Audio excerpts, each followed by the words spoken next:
Umar, dari mana hadis Nabi SAW yang sahih? Di mana Nabi SAW waktu duduk dengan beberapa istri beliau, lalu beberapa istri Nabi SAW mengangkat suaranya. Terdengarlah, Nabi SAW diam, istri-istri pada ngobrol di atas suara Nabi SAW. Lalu Umar pada saat masuk rumah Nabi SAW dalam hadis Bukhari Muslim, tiba-tiba istri-istri Nabi semuanya diam, nggak ada yang ngomong. Lalu Nabi SAW tersenyum dengan Umar. Lalu Umar bertanya, ya Rasulullah, apa yang membuat anda senyum?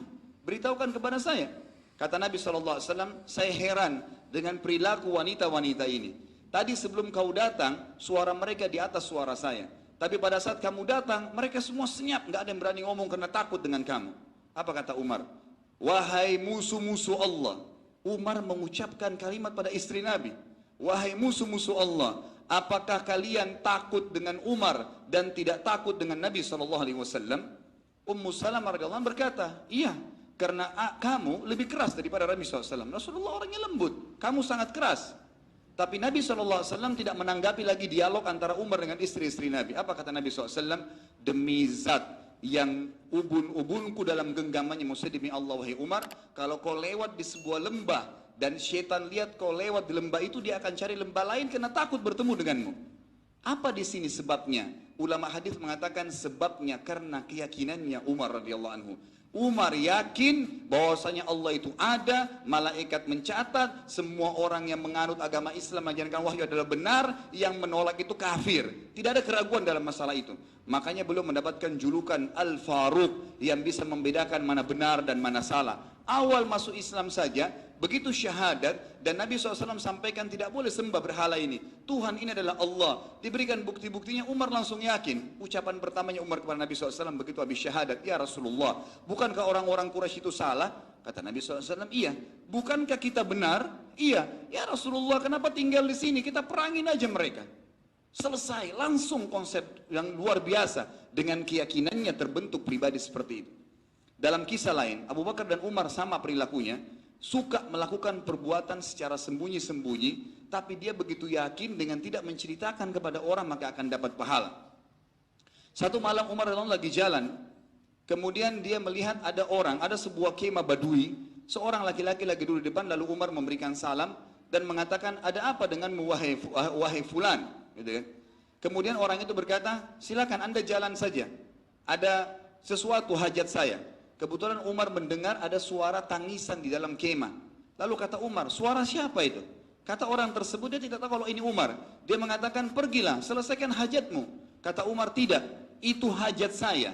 Suara apa di dalam itu? Kata yang punya kemah ini, itu suara istri saya mau melahirkan dan tidak ada yang membantunya.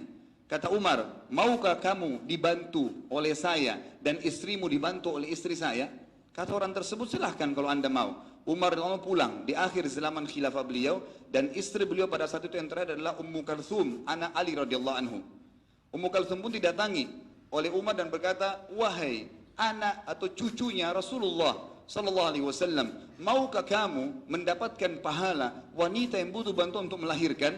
Kata Ummu Kalthum, tentu saja wahai Amir Mu'minin, saya siap saja, ambil perlengkapanmu untuk membantu orang melahirkan, ikutlah dengan saya.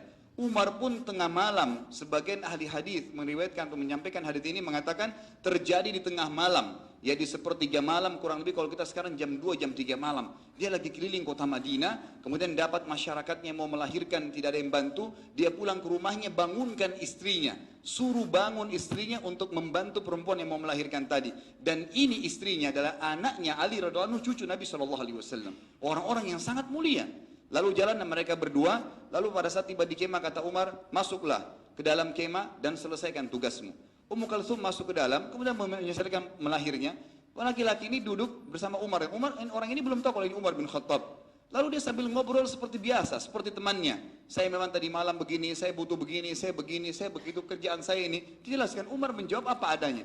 Setelah beberapa saat, melahirkanlah perempuan tersebut, kata Ummu Kalthum radhiyallahu anha, beliau mengatakan, wahai Amir Mukminin, wahai raja, pemimpin orang yang beriman, sampaikan kepada laki-laki di sebelahmu, istrinya melahirkan dengan normal. Begitu mendengarkan nama Amir Mukminin, laki-laki ini langsung gemetar, mengatakan, apakah anda Umar bin Khattab? Kata Umar, iya. Tenanglah di tempatmu. Dia bilang, apakah anda Umar bin Khattab? Gemetar orang tersebut, ingin turun dari tempat duduknya ke tanah karena takutnya dengan Umar. Kata Umar, tetap di tempatmu, jangan kamu marah, jangan kamu takut, karena ini adalah tugas saya. Dan saya memang Umar bin Khattab, serta yang sedang mengurus melahirkan istrimu adalah Ummu Kalthum, cucunya Rasulullah SAW. Maka orang tersebut pun menangis sambil mengatakan, wajar kalau orang-orang semua menyebutkan keadilan anda. Dan saya mengatakan, semoga Allah membalas anda kebaikan dan juga anak Rasulullah SAW. Sungguh satu kehormatan Amir Mukminin membantu saya dan bayi saya dan rahim istri saya disentuh oleh cucu Rasulullah SAW. Apa yang membuat Umar bin Khattab mau melakukan ini tengah malam? Keyakinan.